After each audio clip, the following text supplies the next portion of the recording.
La lumière danse dans ses yeux, elle cache un secret envieux. Chaque matin, un nouveau mystère.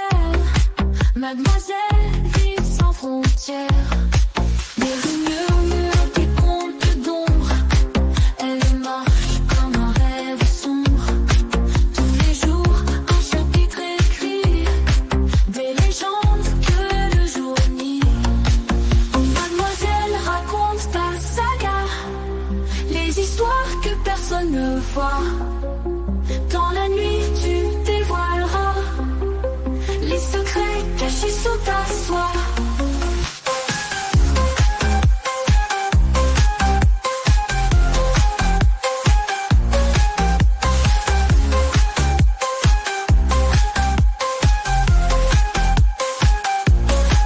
Un sourire garde des énigmes, des mots doux aux limites abîmes.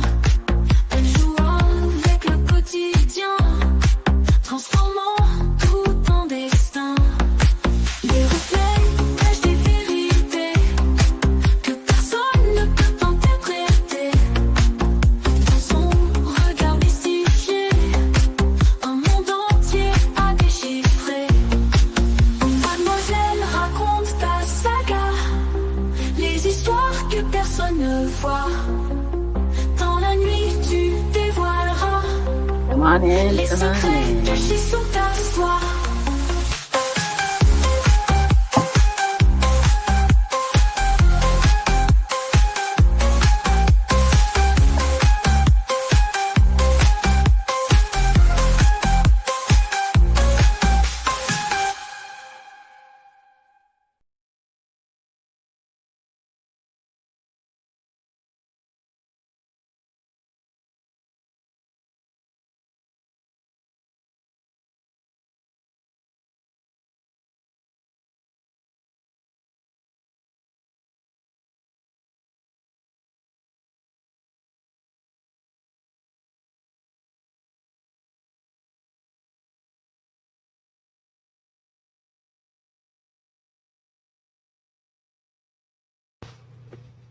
Greetings to the saga lovers and welcome to our Tell All Tuesday. I'm your host, Mademoiselle, and thank you for joining.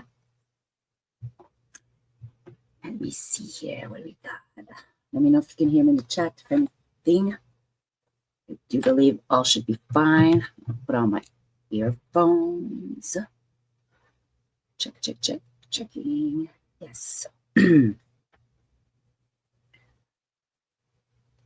All right. So please hit the like button, subscribe for notifications. Okay. And let's get on. We are live on the tube. All right, what's on the agenda for today? We have here part 3. Actually, we are on for Kurk Burrowes. So we did part 2 last week. And it's Kurk Burrowes versus Sean Combs. We're going to continue a couple of those speeches. And then I have the Derek Lee Cardello Smith. Let me just add his full name. B. Sean Combs and actually here, Kurk Burrowes, my apologies. It's versus Janice. Malls. Poor guy, he's getting too much. Yeah, Kurk Burrowes. And after that, we're going to go with our little sister, or I should say big sister. Do not mess around with Jaguar. And the community is changing and evolving, I would say. Everything is for the best. What do we have here? Also, a Canada-US update. The family drama. We got the election. Carney's carnage is about to go down. Carney is, I would say, done. Right? Election here. And we're going to end with Jim Morrison's read. Please forgive me for editing this right now, but this is what happens. We got a life, we got to work, and beyond. So, 707, nice number. And then we're going to end with the Jim Morrison read. Alrighty, same tube time and same tube channel. Okay, guys, let's drop it. It's hot today.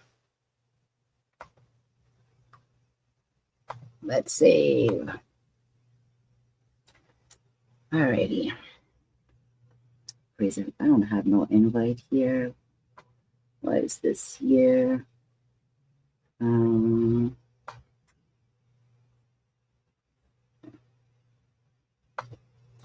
there we go. We're going to get on with Kurk first. Kurk first. We were about page, or I should say, line number 112. If I am not mistaken, let's go back to 112. Yep. After the ingenuity and investments. So 1993, 25% shares of BBE to the 2019 BBE documentary manipulation. What happened in 19 plus 7, 26 years. Yeah.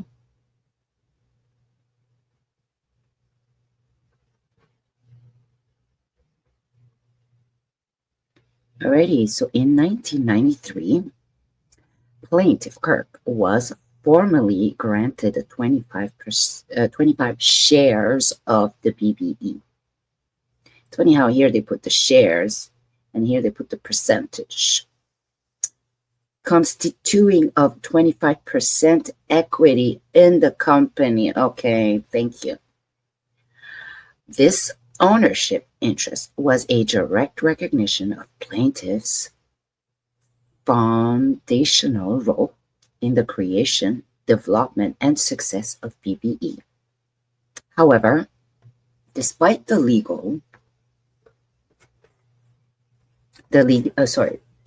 despite this legally recognized stake, Sean Combs and Janice Small's mama systematically deprived plaintiff of his rightful ownership and earnings, misleading him with repeated false promises of compensations and equity restoration.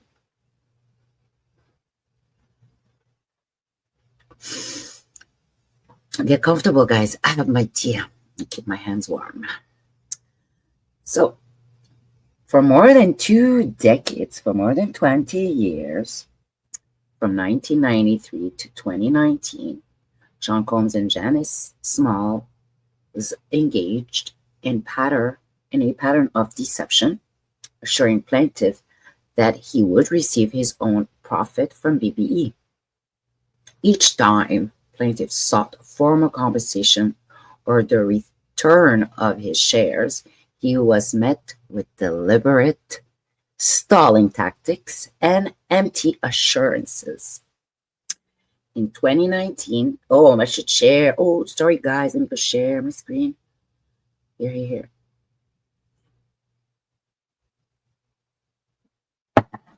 Aha, I noticed that. Let's share the screen. Put it up here in the other screen. Full view. And present. Here we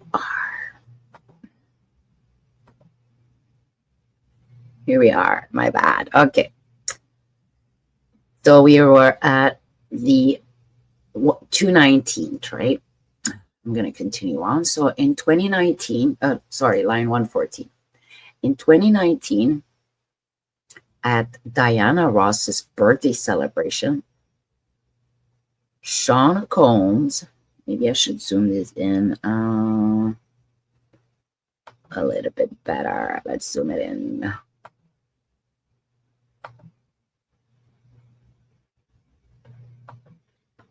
To 20.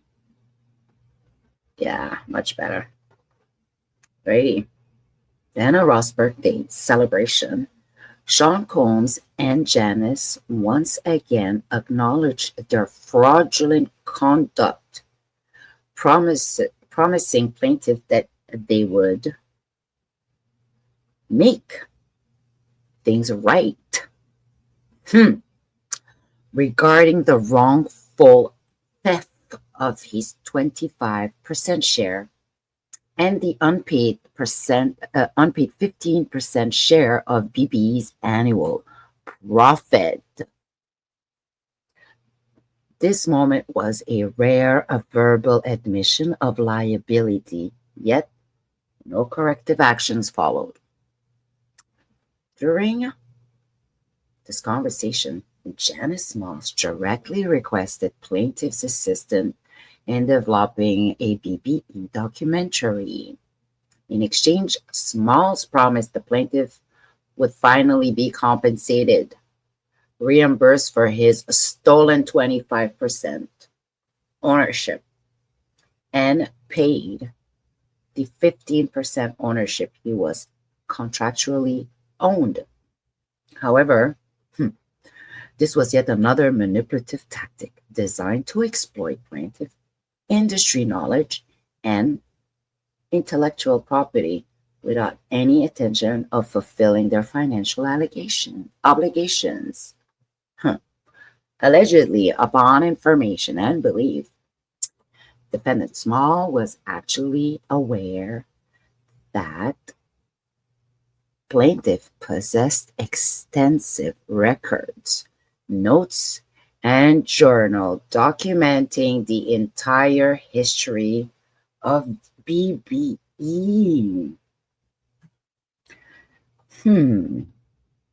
Maybe that's why they wanted to do the documentary, to say that it was theirs. Anyways, allegedly, these materials contained key financial details. Oh, the journals, operation records, business documents, and evidence of plaintiff rightful ownership. Records that Sean Combs and Janice no longer had access to due to passage of time. Smart guy. Allegedly recognizing the value of plaintiff's documentation, defendant Small sought to exploit his records for the documentary while continuing to deny his his financial claims. We're not too far. To further deceive plaintiff, Janice Smalls allegedly agreed to facilitate the transfer of funds upon receipt of plaintiff's documentary treatment and industry insight. Believing these assurances to be genuine, plaintiff delivered the documentary right up in 2020 and provided Smalls with the banking information for the payment of his long overdue contribution. Smart cookie. Despite these assurances, no payment were ever made. Instead, Smalls continued to deny knowledge of plaintiff's stolen 25% share and unpaid 15% earning, falsely claiming that she never benefited from the scheme, despite overwhelming evidence of her direct involvement in plaintiff's fraudulent exclusion from BBE. There's a lot of coercion here. This elaborate pattern of deceit, allegedly spanning over 25 years, was a deliberate effort to wear down plaintiff, deprive him of financial resources, and obstruct his ability to legally defend theft of his equity stake. The documentary request in 2019 was merely the latest in a long series of manipulative tactics used to spring plaintiff along, extract his expertise, and continue profiting from his contribution while denying him rightful compensation. Another 120 allegation. As a direct result of this deception, plaintiff was led to believe that restitution was imminent, delaying legal action and enabling defendants to continue profiting from his stake in BBE. Oh boy. Plaintiff now seeks immediate restoration of his 25% stake, full payment of his 15% ownership, and punitive damages of the decades of willful deception, fraudulent misrepresentation, and financial harm inflicted by defendants, all above Janice and some. For several years, plaintiff was injured. So the discovery of fraud here. For several years, plaintiff has endured immense financial hardship, leading to homelessness and prolonged periods of living in a shelter across New York City. Deprived of his rightful 25% ownership stake in BBE and his 15% share of company profits, plaintiff was deliberately forced to financially ruin a part of a coordinated effort into financial ruin as part of a coordinated effort to deprive him of legal resource and investigative resources. To footnote here was the plaintiff, although plaintiff was homeless at the time of making this in reliance of the assurance of Janice Smalls and Combs, he used on an old laptop, created the documentary write-up, made several copies of the documentary write-up, and mailed the hard copies to Mrs. Smalls. Plaintiff then texts Ms. Small the banking information for a friend he trusts so he can begin a remitting payment due to his homelessness statute. Wow, plaintiff did not have a personal bank account. So that's the explanation above. So throughout this time, plaintiff persistently sought accountability from defendant Janice Smalls, Mama, who engaged in deliberate campaign of deception.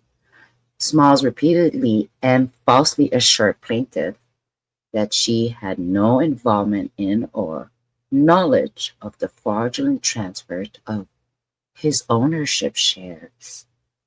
As recently as 2020, Mama reaffirmed her false claims, shifting blame entirely onto Combs, onto Son and Kenneth Esquire Misalas, while knowingly concealing her direct involvement and financial gain from the fraudulent transfer. Yes, Mama. Plaintiff was systematically misled and manipulated, left to believe that pursuing legal actions against Small would be fruitless. The false assurance and continuous gaslighting tactics used by Smalls effectively obstructed plaintiff's ability to challenge the fraudulent misappropriation of his equity stake, leaving him financially incapacitated and unable to access legal representation. Of course, no bank account, no home. All that sacrifice.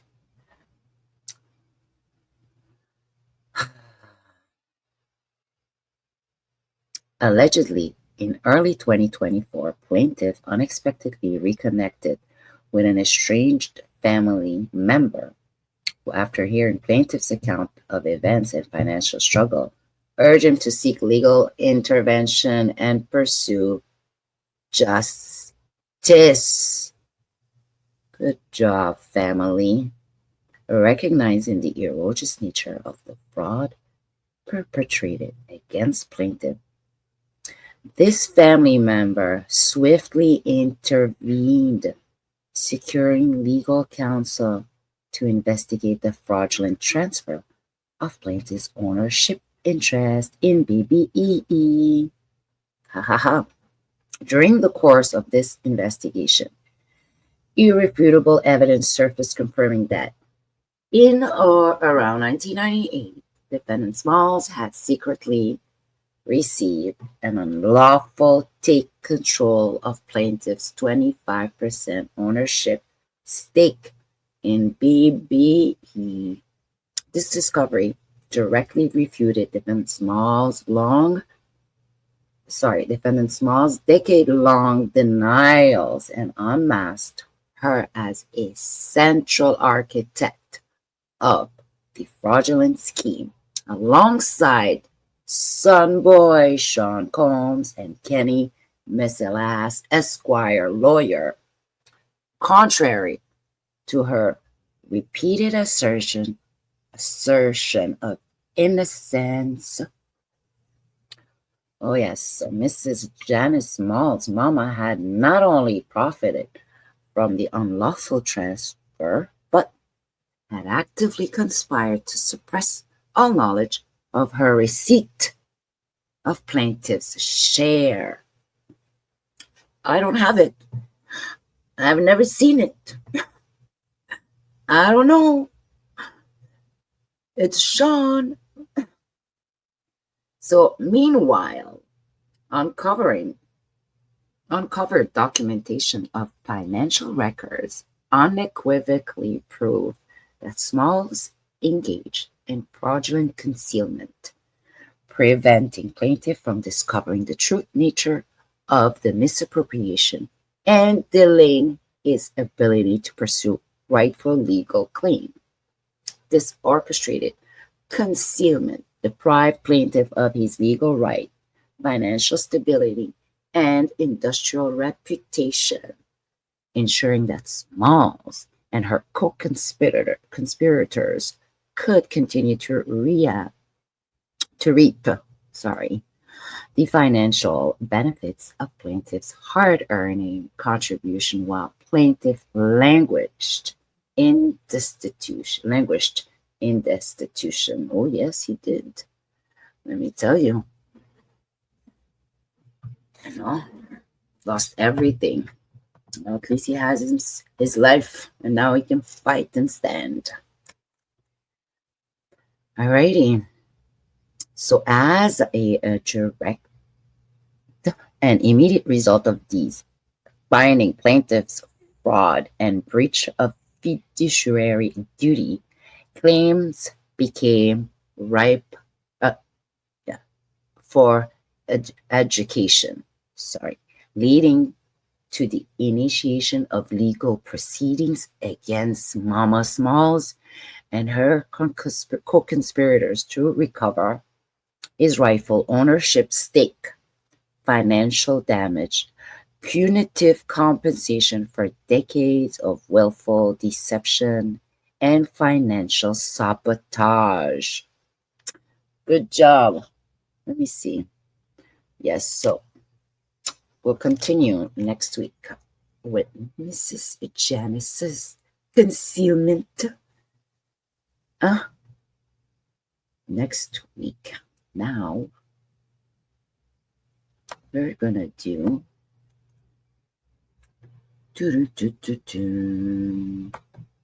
Haha. Next read. Oh, Derek Lee. Oh, Derek Lee. We're gonna put this. Oh, Derek Lee. This was a rabbit hole that I had to stop. We got a Judge Daniel P. Ryan. We got a Judge Thomas in here. Hold up. Let me share this with you guys. Lord, Lord, Lord. This is the hottest of all this week. Somehow this is in